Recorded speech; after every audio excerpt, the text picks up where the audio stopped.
Welcome to Leaders of Tomorrow Season 9. You are watching our special launch programming. We have a very special guest with us. We have Dr. Rajiv Kumar with us, Vice Chairman of NITI Aayog.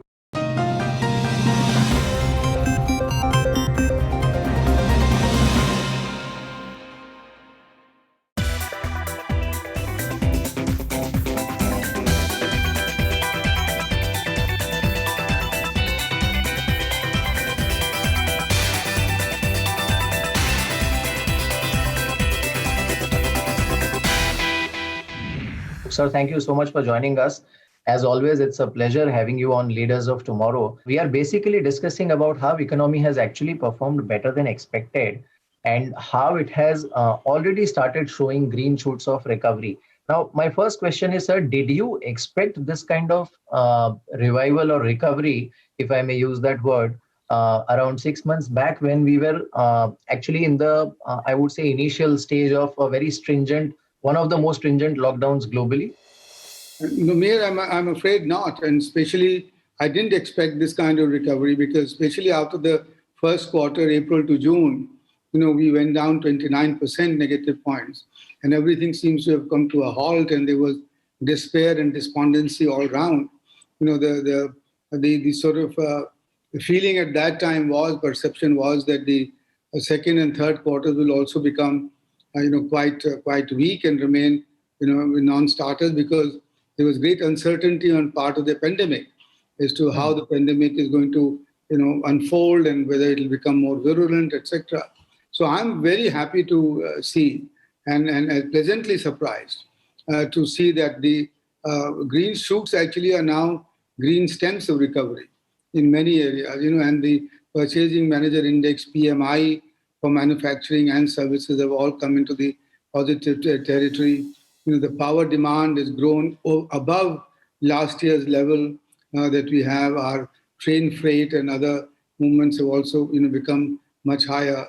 So really now you've seen a very broad-based recovery, except for some services sector like hospitality, which I think are still feeling the impact of the pandemic.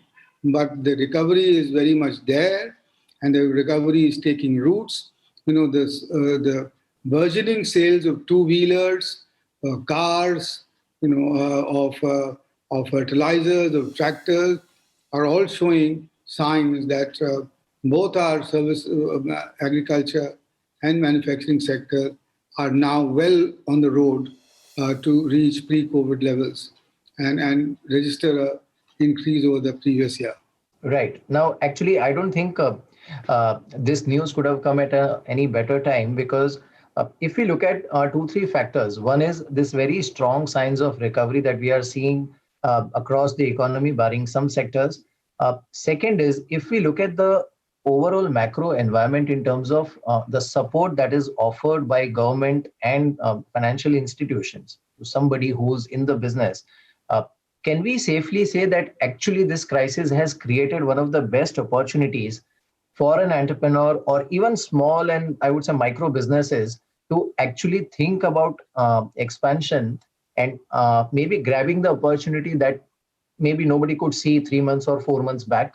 As the Honorable Prime Minister has said very often, the trick is to convert a crisis into an opportunity. Apda ko avsar mein badalna, that is the trick, and I think that's what's happening. And a number of small and medium enterprises have already started taking benefit of it. 45 lakh small and medium enterprises have taken new loans from the banks already because the government did this wonderful job of guaranteeing the loss on the loans that were given to MSMEs. And 3 lakh crore were devoted to that. But the government has already been acting on the issue of making our small and medium enterprises more globally competitive and bigger in size.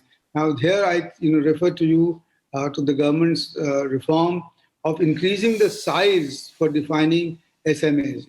10 times. I mean, they were earlier only about 25 crore in revenue. Now there's 250 crore that they can go up to that level and still avail of all benefits. All the benefits, concessional interest rates, etc.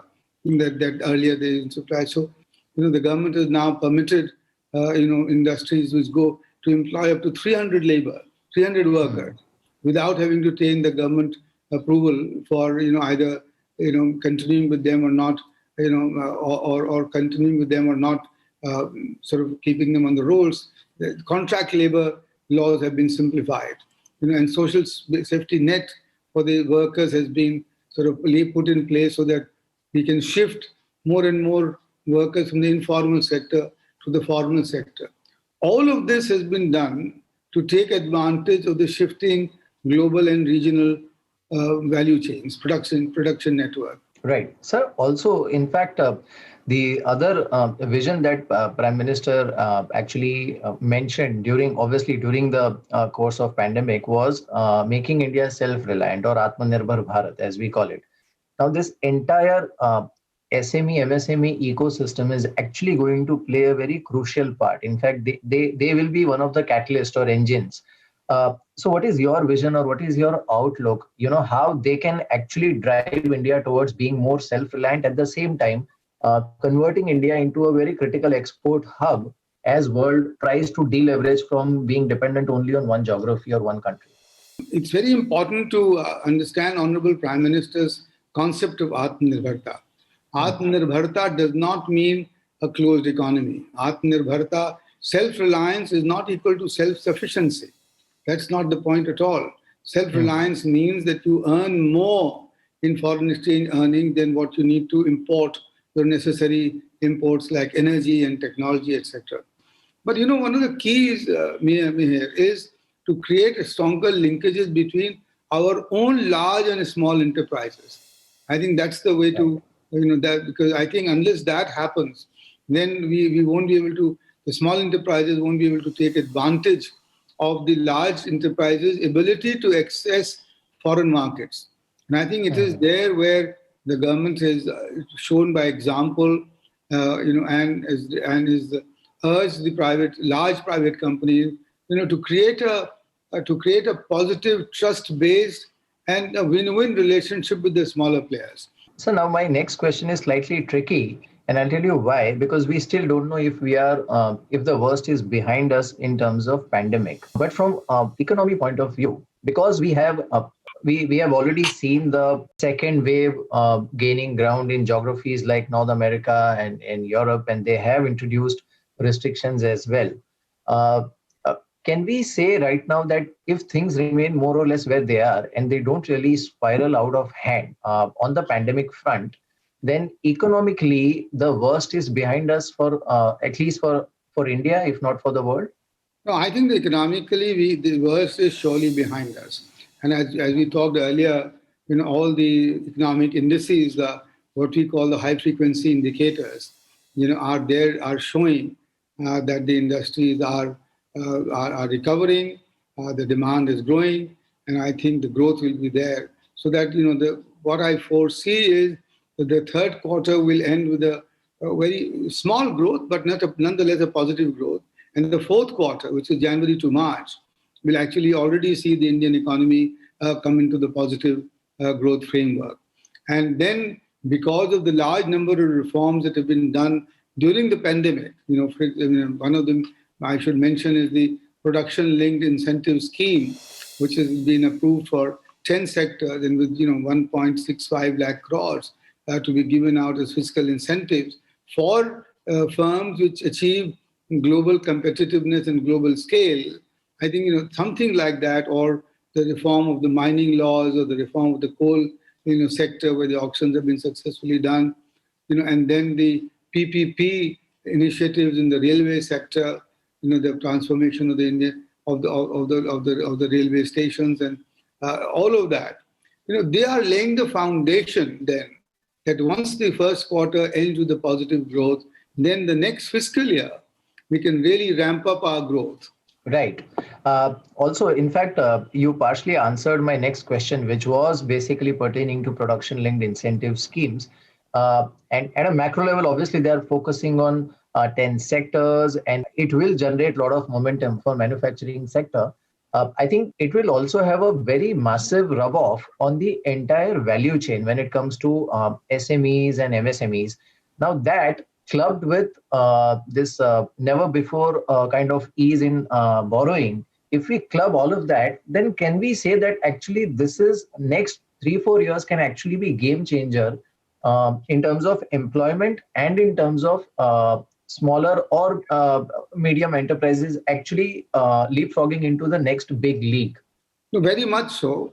And I think the best example was mentioned the other day by the Honorable Minister for Information and Technology, Shri Ravi Shankar Prasad, that the production-linked incentive scheme brought Apple into India, and and Apple decided to make India an export hub and establish its facility in Pune. And now all the component suppliers to Apple have shifted partially or fully to India. And that's the sort of thing that we're expecting to happen for all the other sectors that one is talking about. And also, the incentive will be there for the large enterprises to become globally competitive and source their components and supplies locally, which will have a multiplier effect on all the other three tiers of the manufacturing sector. So I think this is, and in the process, of course, our small and medium enterprises will get a new energy and will get a new momentum in itself and a new dynamism, to start. Because once they supply to these larger firms who are competing globally, they will already be producing internationally acceptable quality of products, which they can then export themselves. The upper income group Indians are not able to travel abroad. Therefore, the luxury segments of these hotel chains are already seeing 60 to 70% occupancy rates.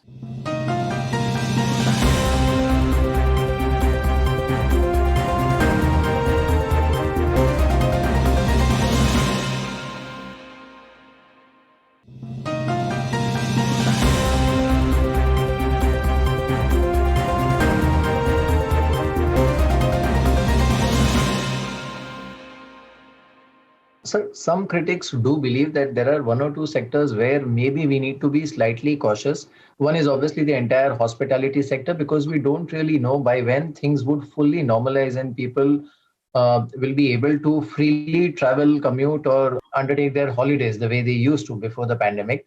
But that only time can answer. The second sector where, while there are a lot of reforms which are taking place, but there is some sort of concern is basically the banking sector. And especially, on NPAs, we keep hearing whenever we speak to any of the experts, they say that while government and RBI are taking great steps, but somewhere there is that fear of maybe some hidden data which is unknown, especially on the NPA front. What is your take on that fear right I was talking to two of the very reputed and large hotel chain proprietors recently, and they were of course saying that their capacity utilizations are low, their occupancy rates are low, but they pointed to a silver lining, which is that because the upper income group Indians are not able to travel abroad, therefore the luxury segments of these hotel chains are already seeing 60 to 70%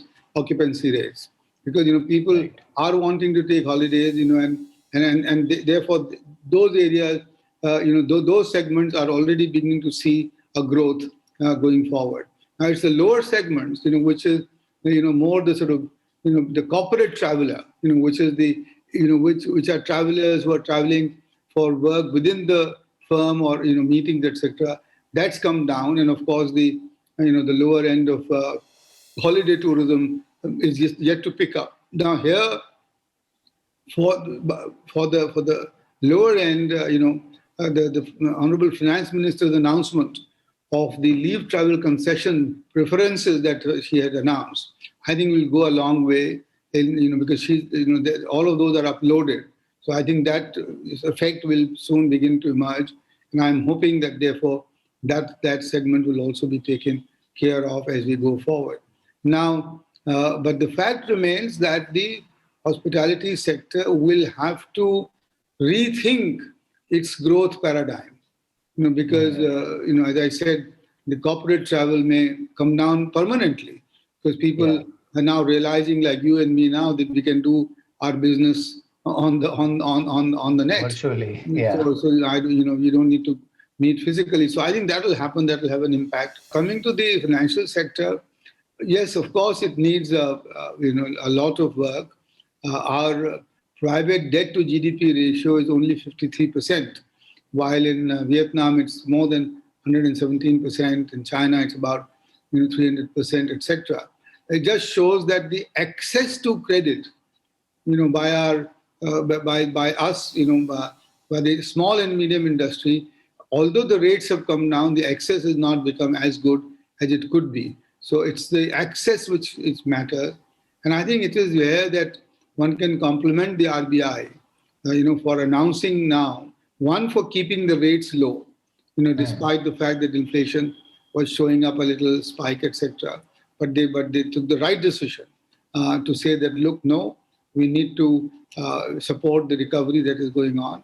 But the other decision now, that they're saying that to permit large private corporates and NBFCs to get banking licenses, I think is a very historical one. Because what you need in this sector is much greater competition. Because it's only through competition that access to financial services and access to capital will improve. So I think that's the way forward. On the NPAs, these are unprecedented times. We don't know, but I should point out to you that the second quarter corporate results are financially very strong. Yeah. And if you look, and that's a fact. So therefore, if they have got strong financials, that means they will be able to service the loans, the bank loans that they've got. So therefore, that's a very good sign. So although their revenues are down, but their bottom lines have improved. And all the newspapers have reported that. So to that extent, I'm less concerned now about the NPAs than I was in the past. And also finally, that if the growth does pick up in the next financial year, then the banks will be, I'm sure, ready, to provide some succor, to the corporates, because they know that these are now, beginning to improve their revenues and profitability, and they'll be able to service the loans as we go forward. Now, in fact, taking cue from what you already mentioned, that we have seen a sort of positive recovery, and we are expecting slightly positive growth maybe in Q3. Q4 could be even better. That combined with better prospects for next year, which already everybody has predicted, including IMF, can we actually say that India may come out of this whole pandemic much better than expected, and probably there is a possibility of maybe revising the growth forecast as well for this fiscal as well as next fiscal? No, that will take a very courageous person to say that. And so therefore, I'm not going to venture there. And as I said, I have been very pleasantly surprised by the strength of our recovery. And, and it depends on so many variables. And also, I don't want to say this because I don't want any sense of complacency coming in any quarter, because I think, and that's because very often we tend to fall into that. But nonetheless, it's quite clear that, that it's clear that we may not suffer as much as, earlier some people have said, the negative 10% or 11% and so on. But, again, let's hold our horses at the moment and let's do whatever that is required. And let's hope that the recovery does gather pace and steam in the fourth quarter, towards which we are moving now, and as we go forward. Right. In fact, you used a absolutely correct word, that these are unprecedented times. Our entire, I would say, viewer base, which mainly consists of SMEs, MSMEs, startups, and entrepreneurs, what would be your word of advice to them? Because they have also been through a lot in the last 6 months. They've navigated really rough waters, but now somewhere there is hope on the horizon. What would be your advice to them? My sincere advice to them would be to upgrade their technology, would be to find new markets and explore export markets, because I think the exports will improve and our share in the world markets is not so large. So I think that what they can do. And also to try and already start preparing for expanding capacity. Because when the demand then rises, then they should not be falling short of meeting the demand. Because that's our hope. And because the demand will grow up as it were. So three things really. One, upgrade technology. Two, look for external markets. And three, make plans for expanding capacity. I think if you do those three, and the time is right for that, because if you do that, then you'll be well prepared, for meeting the global demand as well as the regional demand and domestic demand when it comes forward, going forward. I think one other advice is to be very candid in their feedback to the government about what they need. And I think NITI Aayog's doors and portals are always open. And whenever any entrepreneur finds a problem, which is bothering him or her, then they should send us the feedback, because we are in the business of addressing these feedbacks and working together, the government and the private sector, on the basis of trust and on the basis of generating a growth momentum. I think we can take India forward. That's really encouraging, sir. And I'm sure a lot of our viewers will be really pleasantly surprised listening that from you. Thank you so much, sir, for joining us. It's been a pleasure having you in this launch week. And we will continue to engage with you and will continue to engage with all the stakeholders through this season and keep coming back to you also with relevant feedback. Thank you so much, sir. Thank you, Mihir. Thank you very much.